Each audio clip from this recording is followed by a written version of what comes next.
একটি দেশের অর্থনীতির মূল চাবিকাঠি আসলে সে দেশের সমুদ্র বন্দর। সেই বন্দর নিয়ে আলোচনার জন্য চট্টগ্রাম থেকে আমাদের সাথে যুক্ত হচ্ছেন চট্টগ্রাম বন্দর কর্তৃপক্ষের সাবেক সদস্য জাফর আলম। তার সঙ্গে আছেন আমাদের সহকর্মী সৈয়দ তামিম মাহমুদ। সরাসরি চলে যাচ্ছে তামিমের কাছে। তামিম, আমরা যুক্ত আছি জাফর আলমের সাথে। আমরা একটু কথা বলবো এবং জানতে চাবো যে চট্টগ্রাম বন্দর তার 139 বছর পার করেছে।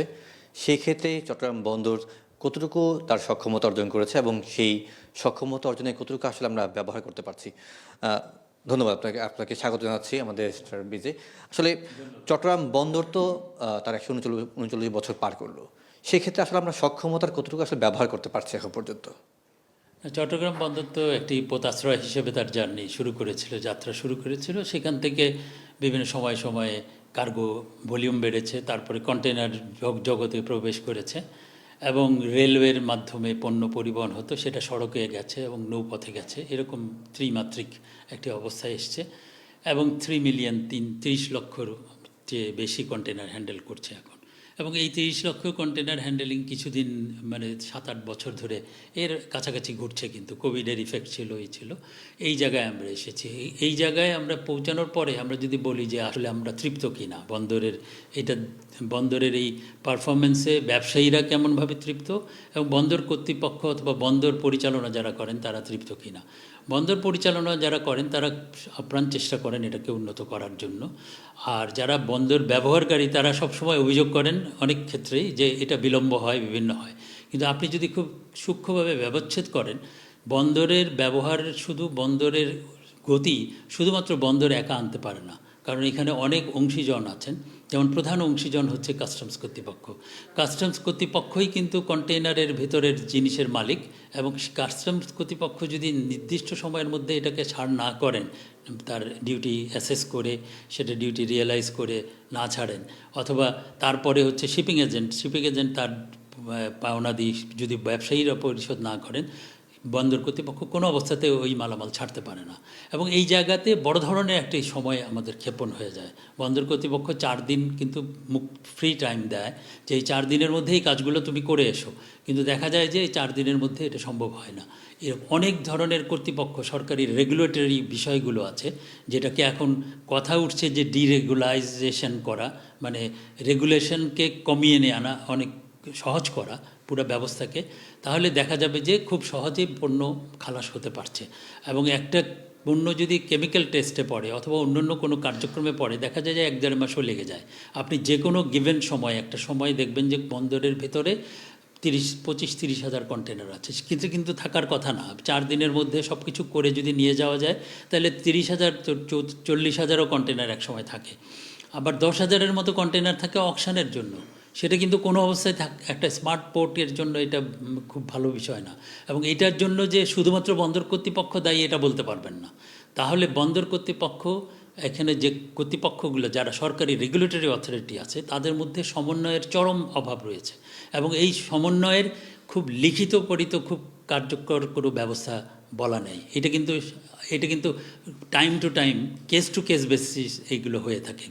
যদি আরেকটু বলি যে আমরা ওয়ান স্টপ সার্ভিসের কথা বলছি, আমরা বলছি এই টসের কথা, আমরা আবার এক ছাতার নিচে সমস্ত সেবাকে আনতে চাচ্ছি, কিন্তু আমরা যেই সমস্যাগুলোর মধ্যে আমরা পড়ি যে শুধু আমরা বন্দর বলছে এখন গেটে তারা ডিজিটালাইজেশন করেছে, গেট পাস তারা ডিজিটালাইজেশন করেছে, সিস্টেম চালু করছে, পেমেন্ট সিস্টেম চালু করছে, কিন্তু সবগুলো তো আমরা অ্যাট এ টাইম পাচ্ছি না। সিস্টেম চালু করছে কিন্তু আমাকে আবার একটা কাগজ ব্যবহার করতে হচ্ছে, এটি আবার ফিজিক্যালি সাবমিট করতে হচ্ছে। আমরা আসলে এগুলো কি ধীর গতিতে চলছে কিনা আসলে আমাদের?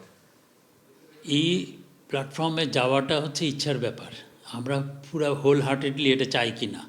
এবং আমরা দেখি যে কাস্টমসের ন্যাশনাল সিঙ্গেল উইন্ডো আপনার অনেক দিন ধরে চলতেছে, আজকে 7-8 বছর ধরে এটা চলছে। পাশাপাশি টার্মিনাল অপারেটিং সিস্টেম চট্টগ্রাম বন্দরে সেটাও অনেক দিন ধরে চলছে, এবং এটার 50-60% আমরা ব্যবহার করি, অন্যগুলো ব্যবহার করতে পারি না। আমাদের আনফর্চুনেটলি এখন পোর্ট স্কাই নেট, মানে স্কাই হয়েছে, আরেকটা প্ল্যাটফর্ম হয়েছে, মেরিটাইম সিঙ্গেল উইন্ডো হয়েছে, অনেকগুলো উইন্ডো হয়ে এটা অনেক সময় অতিরিক্ত হয়ে গেছে কিনা এটা ভবিষ্যতেই বলতে পারবে। তবে সব কিছুতে সিঙ্গেল পয়েন্টে যদি ইউজার ঢুকতে পারে, যেমন পোর্ট কমিউনিটি সিস্টেম, যেমন সিঙ্গাপুরকে যদি আমরা ধরি, তাদের টার্মিনাল অপারেটিং সিস্টেম আছে এবং পোর্ট নেট বলে B2B, business to business solution আছে, যে কোনো আপনি আপনার কন্টেনার আনছেন, আপনি কিভাবে কি করবেন, আপনি পোর্ট নেটে ঢুকে আপনি এটা বের করতে পারবেন। আর কন্টেনার ওঠানো নামানো কোথায় থাকবে, কি প্ল্যানিং, ভেসেলে কি হবে, এটা পোর্ট টসের মধ্যেও করছে। আমাদেরও সেটাই আছে। পোর্ট নেটটা আমরা যদি বলি সিঙ্গাপুরের মতো আমাদের পোর্ট স্কাই, CPA স্কাই এটা হতে পারে। সো এইটার আপনি কতটুকু ব্যবহার আমরা করব, এই সদিচ্ছা যদি আমাদের না থাকে, আমরা স্ক্যান করার পর আবার ওই প্রিন্টেড কাগজ নিয়ে গেটে নিয়ে যাওয়ার মতো অবস্থা, এই দুটাকে একসাথে চলতে দিলে কোনো দিন উন্নত হবে না। এটাকে সিঙ্গেল উইন্ডো বললে সিঙ্গেল উইন্ডো, আপনি যদি স্ক্যানারের মাধ্যমে পণ্যকে চেক করতে চান তাহলে স্ক্যানারের মাধ্যমেই করতে হবে। স্ক্যানারের মাধ্যমে করবেন, আবার খুলেও দেখবেন, এই সব কিছু হবে না। সারা দুনিয়াতে এটা চলে, এটা কোনো রকেট সায়েন্স না যে ওরা পারে আমরা পারি না, আমাদেরকেও পারতে হবে। এবং পোর্টকে গতিশীল করতে হলে পোর্টের সাথে যতগুলো স্টেক হোল্ডার আছে, অংশীজন আছে, সবাইকে একই ছাতার নিচে অবশ্যই আসতে হবে। সেটা ন্যাশনাল সিঙ্গেল উইন্ডো হোক, সেটা পোর্ট স্কাইনেট হোক, অথবা যে কোনো একটাতে। এবং terminal operating system it's a separate একটা বিষয়, যেটা বন্দরের জাহাজের বে প্ল্যানিং, ইয়ার্ড প্ল্যানিং, কোথায় থাকবে, কখন কত তাড়াতাড়ি দিবে। যেমন আপনি আজকে ডেলিভারি নেবেন, আপনার কন্টেনার যদি 5টা কন্টেনারের নিচে থাকে তাহলে 4টা কন্টেনারকে সরাই দিতে হবে।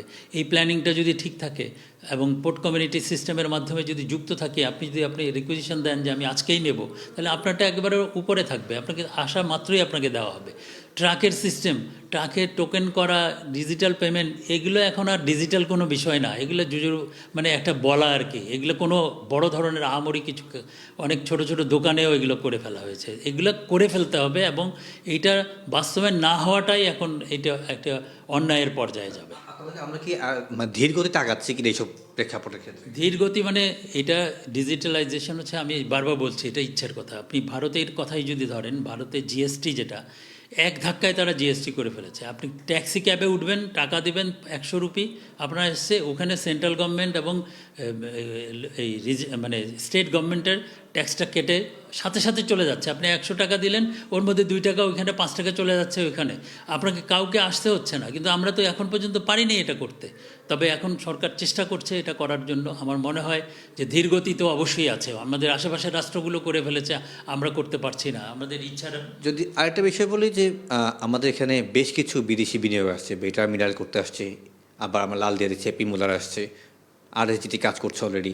কিন্তু বিশেষ বিদেশি বিনিয়োগকারী আসছে, কিন্তু আমরা যে ইন্টার কানেক্টিভিটি বা লজিস্টিক সাপোর্ট বা রোড ম্যানেজমেন্ট, ওই জায়গায় কি আমরা আসলেই ওদেরকে সাপোর্ট করার মতো জায়গা আছে কিনা? আবার দেশীয় বিনিয়োগকারীরাও কি বন্দরে এই যে এখন যে ইনফ্রাস্ট্রাকচার আছে বা যেই অবকাঠামো সক্ষমতা আছে, সেটা দিয়ে আসলে আমরা সর্বোচ্চ ব্যবহার করতে পারছি কিনা আশেপাশে দেশগুলোর তুলনায়?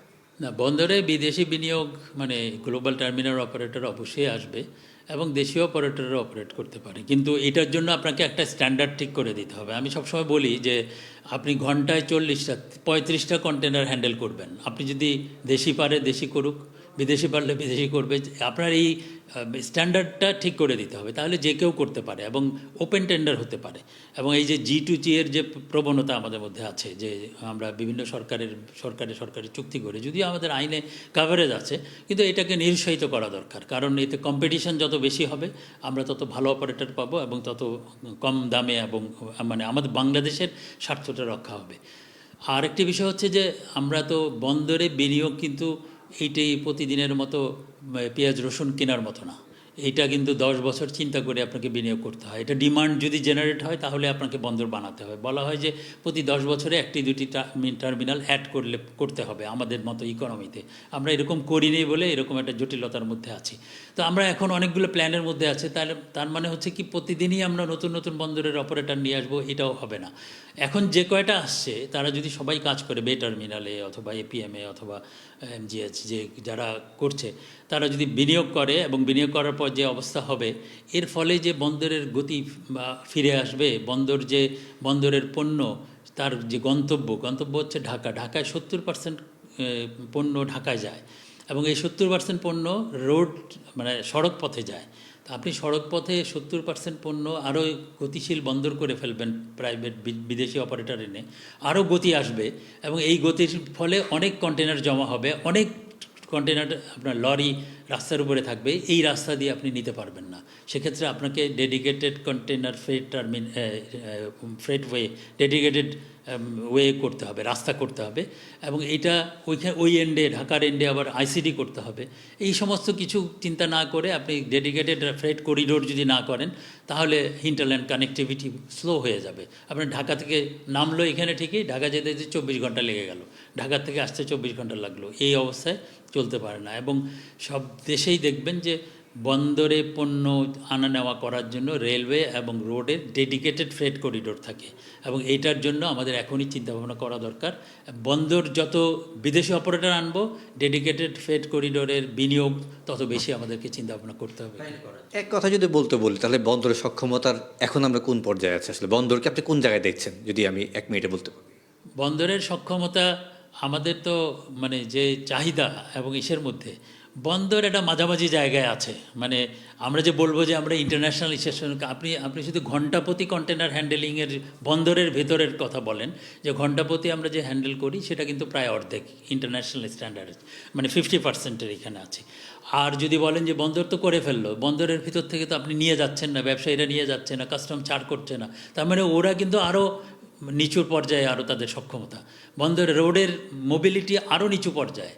তো আমাদের শুধুমাত্র বন্দরকে দিয়ে, সব কিছু বন্দরের ঘাড়ে চেপে দিয়ে এই ব্যবস্থা থেকে পার পাওয়া যাবে না। বন্দর যেভাবে আধুনিকায়ন করতে হবে, বন্দরের সাথে কাস্টম অথরিটি, অন্যান্য টেস্টিংসের, আমাকে কেন BCSIR-এ যেতে হবে, আমাকে কেন ঢাকায় বুয়েটে যেতে হবে, কেন চট্টগ্রামে ল্যাবরেটরি থাকবে না? এটা এমন কোনো রকেট সায়েন্স না যে ল্যাবরেটরি না। আমাদের অনেক ছেলে বের হয় কেমিস্ট্রি থেকে। আমি কেমিক্যাল সোসাইটির প্রেসিডেন্ট চিটাগংয়ের, আমরা অনেক ছেলেকে এখানে প্রোভাইড করতে পারি ল্যাবরেটরিতে টেস্টিংয়ের জন্য। তার মানে সব কিছু চট্টগ্রামে হতে পারে, চট্টগ্রামে পোর্ট এখানে। আরেকটি বিষয় হচ্ছে যে অ্যাসেসিং, মানে অ্যাসেসমেন্ট করা, এই যে ডিউটি, এটাও কিন্তু একটা ক্লামজি এবং খুব আরবিটারি ক্ষমতা আছে কাস্টমসের লোকজনের, এবং এইটাকে যতটুকু পারা যায় কমানো যায়। এটা নিয়ে সবাই, ব্যবসায়ীরা খুবই বারংবার বলেন, এবং এই ক্ষমতার ফলে অ্যাসেসমেন্টটা বড় অ্যাসেসমেন্ট হয়ে যায়। এবং আজকাল কিন্তু কমিউনিটি মার্কেট আছে শিকাগোতে, বিভিন্ন জায়গায় কমিউনিটি মার্কেটে প্রতিদিন শেয়ার মার্কেটের মতো আপনি মূল্য দেখতে পাচ্ছেন, সেই ওই মূল্যতে কিনে আনছে, এবং আনার পরে যদি আপনি নিজে, আমরা একটাকে বলি যে না $200 হবে, $100 না, তাহলে কিন্তু এটা ভুল হয়ে যাচ্ছে। সো এই জায়গাটাকে উন্নত করতে হবে, তাহলে দেখবেন যে ব্যবসায়ীরা এই বন্দরের ব্যবহার করে বন্দরের উপকারটা ভোক্তা পর্যায়ে আমরা দিতে পারবো। শুনছিলেন যে আমাদের সাথে কথা বলছেন জাফর আলম, এবং তিনি বলছিলেন বন্দরের সক্ষমতা বাড়াতে আমরা এখনো মাঝ পর্যায়ে আছি, বন্দরের সক্ষমতা বাড়াতে আরও অনেক দূর পথ আমাদের পাড়ি দিতে হবে। আমরা এখন চলে যাচ্ছি স্টুডিওতে রঞ্জুর কাছে। রঞ্জু। তামিম, আপনাকে ধন্যবাদ।